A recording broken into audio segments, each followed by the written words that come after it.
মৰমৰ মইনাহঁত, ভালে আছানে তোমালোক? দেওবৰীয়া সাধুৰ অনুষ্ঠানলৈ তোমালোক সকলোকে পুনৰবাৰৰ বাবে আমি সেউজ অনুভূতিয়ে স্বাগতম জনাইছোঁ।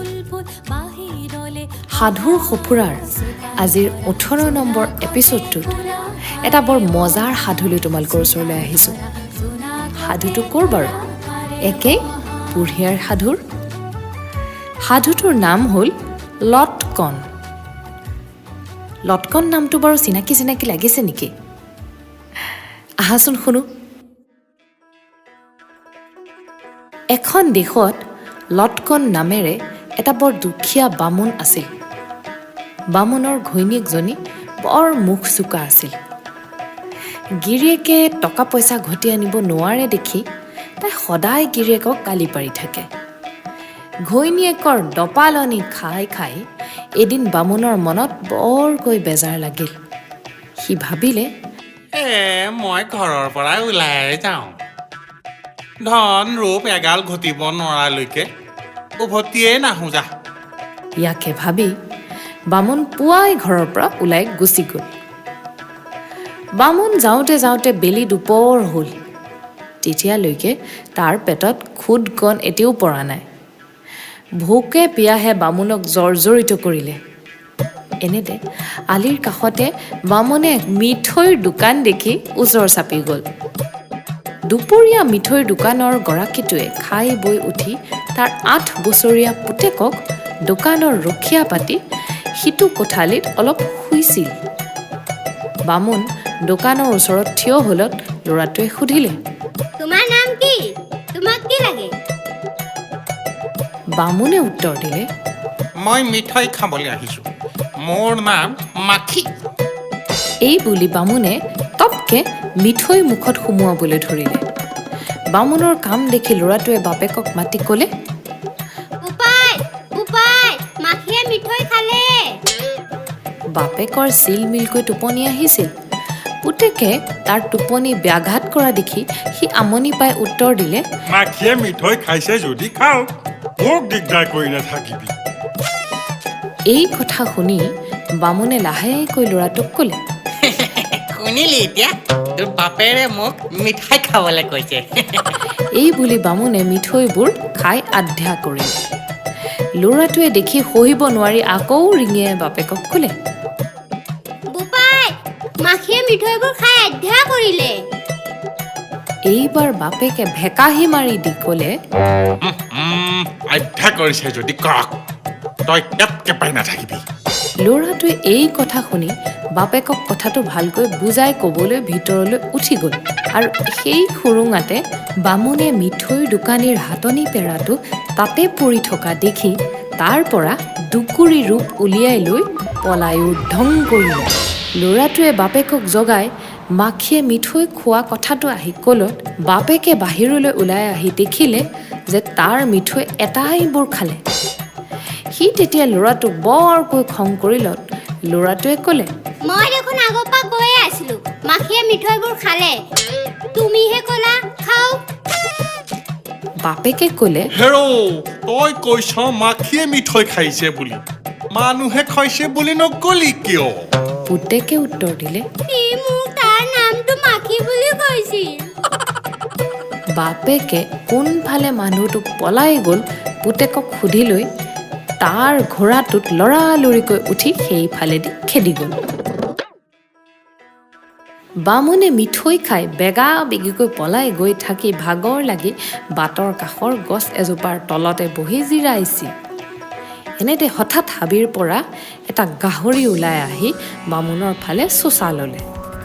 বামুণে উঠি গছজোপাৰ চাৰিওফালে ঘূৰিবলৈ ধৰিলে আৰু গাহৰিটোও ঘূৰিবলৈ ধৰিলে।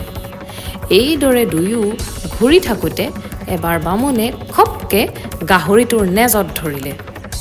বামুণে গাহৰিৰ নেজত ধৰি ঘূৰি থাকোঁতে তাৰ খুচুনৰ পৰা সেই ৰূপবোৰ এটকা এটকাকৈ গছজোপাৰ চাৰিওফালে সিঁচৰতি হৈ পৰিল।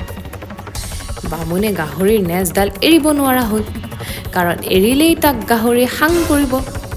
ইফালে মিঠৈৰ মালিকে ঘোঁৰাত উঠি গৈ সেইখিনি পাই দেখিলে যে এটা গাহৰিৰ নেজত ধৰি এটা মানুহে এজোপা গছৰ চাৰিওফালে ঘূৰিবলৈ ধৰিছে।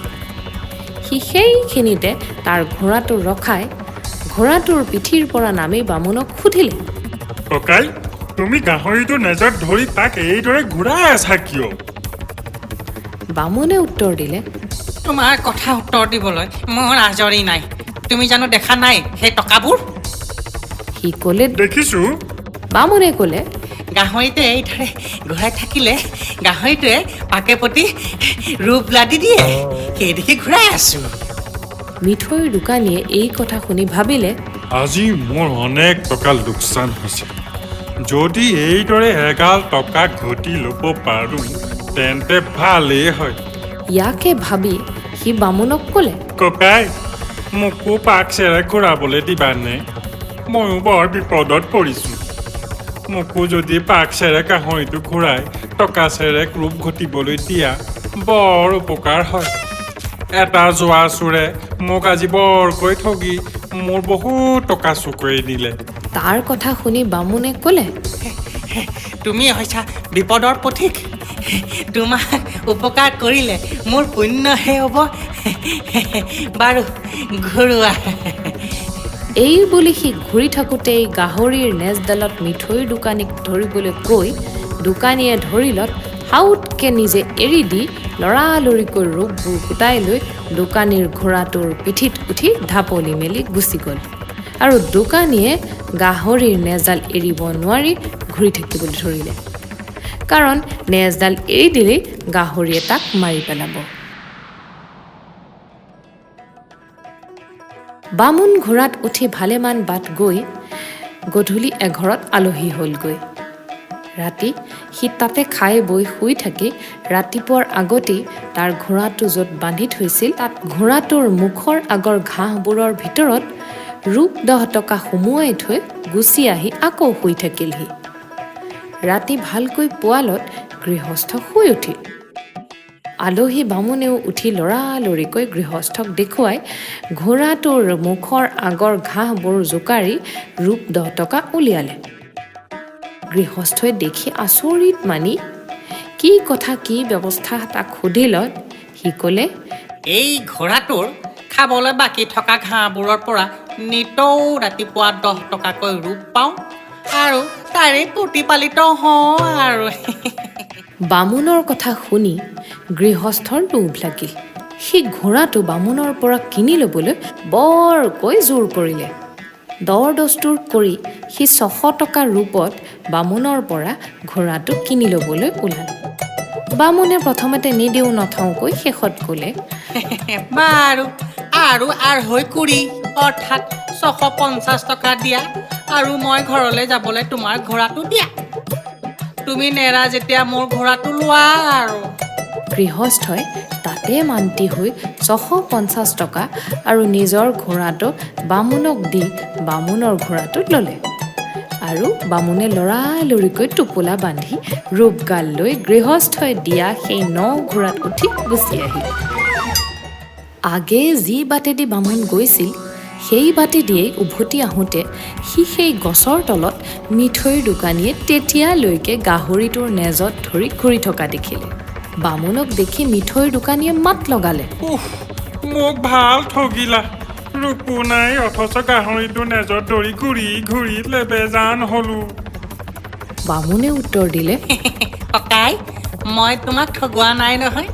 তুমি মোৰ কথা শুনি যদি লেখি লেখি 100 পাক গাহৰিটোক ঘূৰোৱা তেন্তে দেখিবা নিশ্চয় 100 টকা ৰূপ পাবাই পাবা। বামুণে দেখিছিল যে গাহৰিটো ঘূৰি ঘূৰি লাহে লাহে দুৰ্বল হৈ আহিছে আৰু 100 পাক ঘূৰিলেই সি পৰি মৰিব। সেই দেখি সি সেই কথা কৈছিল।